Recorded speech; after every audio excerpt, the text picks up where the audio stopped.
জানতে পেরেছেন সিলেট মহানগরী সাগরদিঘির পাড়ের মৎস্য অফিসের একটি জায়গা রয়েছে। এই জায়গায় অতীতেও বিভিন্ন রকম রাজনৈতিক প্রভাব প্রতিপত্তি খাটিয়ে দুষ্ট চক্র দখলবাদের চেষ্টা করেছিল। আগস্টের পট পরিবর্তনের পরে আরও একটি চক্র কিছু অসাধু ব্যক্তি বিভিন্ন রাজনৈতিক দলের নাম ভাঙিয়ে এটি দখলের অপতৎপরতা চালায়। এখানে বিভিন্ন সময় স্থানীয় লোকজনদের কাছ থেকে অসামাজিক কার্যকলাপ এবং সন্দেহভাজন লোকজনের আনাগোনা ছিল বলে জানা যায়। কেয়ারটেকারও ছিল। ইতিপূর্বে এখানে ধর্ষণের মতো ঘটনা ঘটেছিল, সেই অভিযোগে মামলা রেকর্ড হয়েছিল এবং যারা যারা নামে আসামি ছিল তাদেরকে গ্রেপ্তার করা হয়েছিল।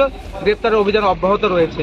এছাড়া গতকালকে একটি অনাকাঙ্ক্ষিত ঘটনা ঘটেছিল। ঘটনা সংবাদ পাওয়া মাত্র আমাদের সিলেট মেট্রোপলিটন পুলিশ এখানে অভিযান চালায় বিকাল সন্ধ্যা রাতের দিকে।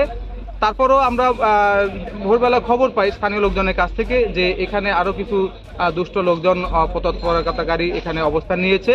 জুমার নামাজ পরবর্তী স্থানীয় জনসাধারণ সাগরদিঘির পাড় এলাকার প্রায় 400-500 হবেন।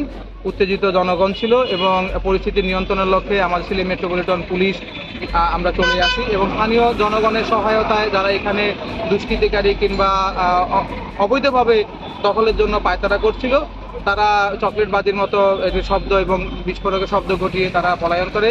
পুলিশের সাথে এখানে যারা ছিল তাদের কিছুটা ঢিলাঢিলির মতোই অল্প কিছুক্ষণ সময়ের জন্য ঘটে এবং স্থানীয় জনসাধারণের সহায়তায় সিলেট